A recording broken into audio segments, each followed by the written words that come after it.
Friends, good evening. सबसे पहले तो मैं आप लोगों से माफ़ी मांगना चाहता हूं कि जो 50 क्वेश्चंस जो मैंने बताया था कि 50 क्वेश्चंस नेक्स्ट डालने वाला हूं, वो मैंने आपको नहीं डाल पाया क्योंकि आज आईएएस का पेपर था, उसी में थोड़ा बिजी थे।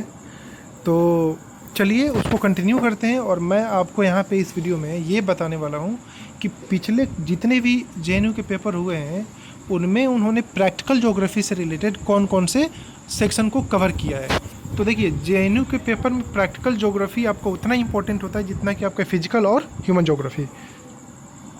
तो इस सेक्शन को अगर आप नहीं एक बार रिवीजन करके जाएंगे और इसमें से क्वेश्चन अगर नहीं देख के जाएंगे तो फिर आप फंस जाएंगे। तो चलिए डिस्कस करते हैं प्रैक्टिकल ज्योग्राफी के कुछ क्वेश्चंस को। देखिए, सबसे पहले क्वेश्चन आपके पास में मेरिडियन से रिलेटेड है कि all meridians converge at a geographic north pole while the magnetic north pole is located in. तो मैग्नेटिक नॉर्थ पोल कहाँ पे लोकेट होता है, इसको आपको समझना है कि मैग्नेटिक नॉर्थ पोल होता क्या है और कहाँ पे लोकेट है। तो इसका आंसर बी होगा, north western territories of Canada on prince of Wales instead of 73 degree north and 110 west. Next question आपके पास में है, which one of the following process used to depict land surface does not give a strong 3D visual effect.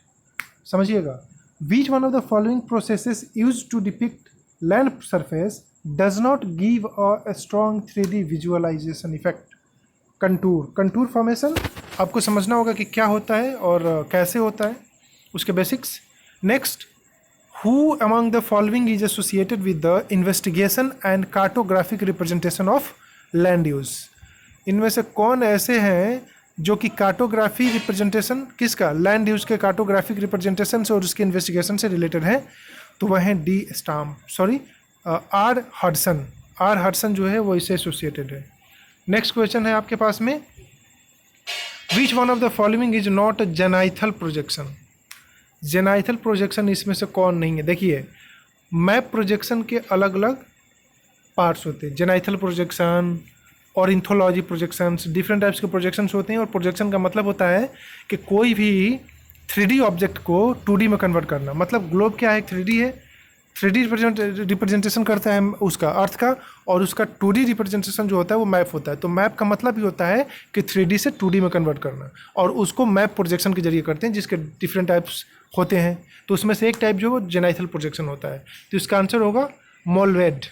मोलवेड है वो जेनाइथल projection से related नहीं है। Next, equidistance projection maintains. देखिए यहाँ पे क्वेश्चन नंबर 2 आगे मेंटेन अगेन प्रोजेक्शन से कि इक्वी डिस्टेंस प्रोजेक्शन होता है, मेंटेन्स करता है। क्या मेंटेन्स करता है, आंसर सी होगा, consistency in scales. Next question, spectrum resolution. Spectral resolution in satellite imaginary is, C इसका आंसर होगा, the number and wavelength with of different frequency bands recorded. ये देखिए प्रैक्टिकल ज्योग्राफी का क्वेश्चन आपका था रिजोल्यूशन से related. ये है आपका question GIS, geographical information system से रिलेटेड। नेक्स्ट क्वेश्चन स्केल से आता है, क्या map with the scale of. एक मैप है, उसका स्केल क्या होगा, उसका स्केल होगा C option, 1:1000 is a large scale map because it illustrates a small geographical area in a large detail। देखिए, large scale map and small scale map, दो प्रकार के मैप होते हैं। लार्ज स्केल मैप वो होता है जो कि स्मॉल एरिया को लार्ज डिटेल में दिखाता है, और स्मॉल स्केल मैप वो होता है जो कि स्मॉल एरिया को लार्ज स्केल मैप वो होता है जो कि स्मॉल एरिया को लार्ज में दिखाता है, और स्मॉल स्केल मैप वो होता है जो कि लार्ज एरिया को स्मॉल में दिखाता है। जैसे एटलस मैप जो होता है वो लार्ज स्केल मैप होता है, स्मॉल स्केल मैप होता है। नेक्स्ट, नॉमिनल डेटा शो क्या होता है। नॉमिनल डेटा शो जो होता है वो ऑल ऑफ द अबव है, land use types, soil types and vegetation types. Next question, orbital period of sun synchronous satellite usually around क्या है, बी इसका ऑप्शन होगा 100 मिनट्स। यानी कि सन सिंक्रोनस सैटेलाइट जो होता है वो एक पूरी की पूरी चक्कर 100 मिनट में लगा लेता है। Geostationary satellites give coverage of earth, क्या दिखाता है भाई, covering all the areas except polar regions. Geostationary satellite जो होता है ना, जिसको हम जियो सिंक्रोनस भी बोलते हैं, वो इक्वेटर में प्लेस किया जाता है, तो वो पोलर रीजन को नहीं दिखा पाता है। पोलर के लिए आपको पोलर सैटेलाइट्स जो होते हैं ना वो, यानी कि सन सिंक्रोनस सैटेलाइट नहीं बल्कि पोलर सैटेलाइट जो होते हैं वो इंपॉर्टेंट होते हैं। Such satellite not placed in orbit by polar satellite launching vehicles. इसमें से कौन से ऐसे सैटेलाइट हैं जो PSLV के जरिए पोलर सैटेलाइट पे पोलर सैटेलाइट लॉन्चिंग व्हीकल्स के जरिए नहीं लॉन्च किए जाते हैं। तो इसका आंसर होगा डी, इनसेट। इनसेट सीरीज की जितने भी होती हैं, सीरीज के जितने भी होती हैं सैटेलाइट्स, वो सब के सब जियो सिंक्रोनस में प्लेस की जाती हैं। इंडियन सैटेलाइट सिस्टम के सब सिंक्रोनस में होते हैं। अब नेक्स्ट क्वेश्चन आइए, following is a part of contour map. देखिए यहाँ पे कंटूर मैप का दिया गया है। अब ये बता रहा है कि identify the evolution category of that appears to have the maximum area under it.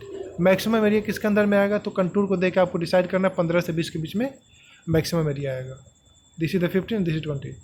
Next question, the appropriate way to show geographical association between manufacturing workers and total workers in India would be to. Answer होगा B, the map the ratio between two variables across states. Next question, modern technology that provides instantaneous geographical coordinates of any given place at the any time is known as global positioning system, जिसको बोलते हैं GPS. GPS वो होता है जो कि आपको real time में डेटा देता है और रियल लोकेशन बताता है जोग्राफिकल कोऑर्डिनेट्स के जरिए, मतलब लैटिट्यूड और लॉन्गिट्यूड को देख के। Next question, which of the following organisation of India looks after remote sensing missions. Answer होगा C, national remote satellite NRSA। आप इसका डेफिनेशन पता कर सकते हैं। Altitude of remote sensing satellite, remote sensing जो सैटेलाइट होती है वो कहाँ पर होती है? जो रिमोट सेंसिंग सैटेलाइट जितनी भी होती है ना, समझिएगा, जितनी भी रिमोट सेंसिंग सैटेलाइट होती हैं वो पोलर रीजन पे प्लेस होती हैं, और जितने भी कम्युनिकेशन सैटेलाइट्स होती हैं, वेदर सैटेलाइट्स होती है, वो सब के सब सन सिंक्रोनस ऑर्बिट यानी कि इक्वेटर पर प्लेस होती हैं। इसका आंसर होगा 800 किलोमीटर नीचे होता है ये। Survey of Indian topographical sheets are on the following projection system. इसका आंसर होगा C, polyconic projection. Next question, international standard atmosphere is a hypothetical average condition of the atmosphere to which of the following? इसका answer होगा D, middle latitude। And next question, the diagram given below is commonly used to analyze which one of the following? इसका answer होगा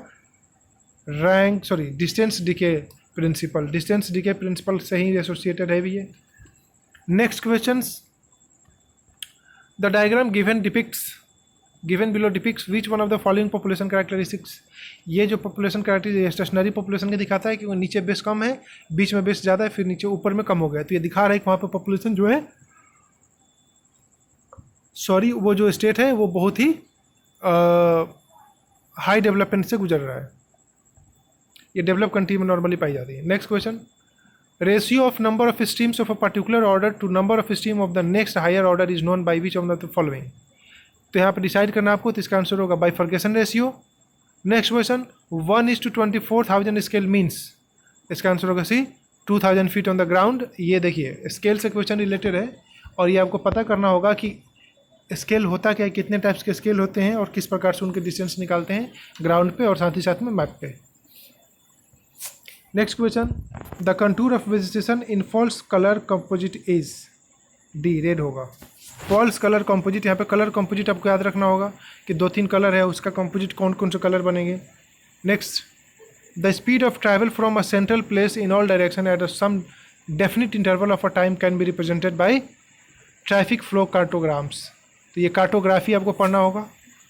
next question, which one of the following can be categorise as spatial data in GIS। मतलब spatial data geographical information system में क्या है? Land use information, that is the meaning. Next question, on the torn map the scale is missing but the distance of two places is measured to be 20 centimeter.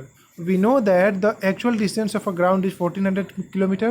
Which one of the following would have been the RF on the map? RF मतलब representative fractions। इसका answer होगा C, 1:20 lakhs। तो ये आपको पता होनी चाहिए scale से रिलेटेड क्वेश्चंस। आप मैप पढ़ के देखिए एक बार, कार्टोग्राफी। तो ये आपके पास में कुछ क्वेश्चंस थे। अब देखिए, आपको थोड़ा सा भी इन सब क्वेश्चंस को देख के पैनिक होने की ज़रूरत नहीं है। देखिए, कल तक आपके पास टाइम है, आज पूरी रात है, कल पूरा दिन है, कल पूरा रात है।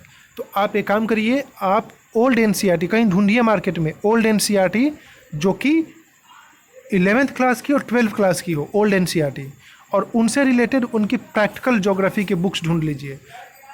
अब जैसे ही आप प्रैक्टिकल ज्योग्राफी के बुक्स ढूंढेंगे तो उसमें आपको मैप पूरा डिटेल मिल जाएगा, उसमें GIS सिस्टम भी मिल जाएंगे। तो आपको कुछ करना नहीं है, 11th और 12th की प्रैक्टिकल ज्योग्राफी के बुक्स NCERT की ढूंढनी है बस, और बाकी सारे क्वेश्चन आपका हो जाएगा। तो प्लीज़ मेरे वीडियो को लाइक करिए एंड चैनल को सब्सक्राइब करिए और ज़्यादा से ज़्यादा लोगों को शेयर करिए। Thank you so much.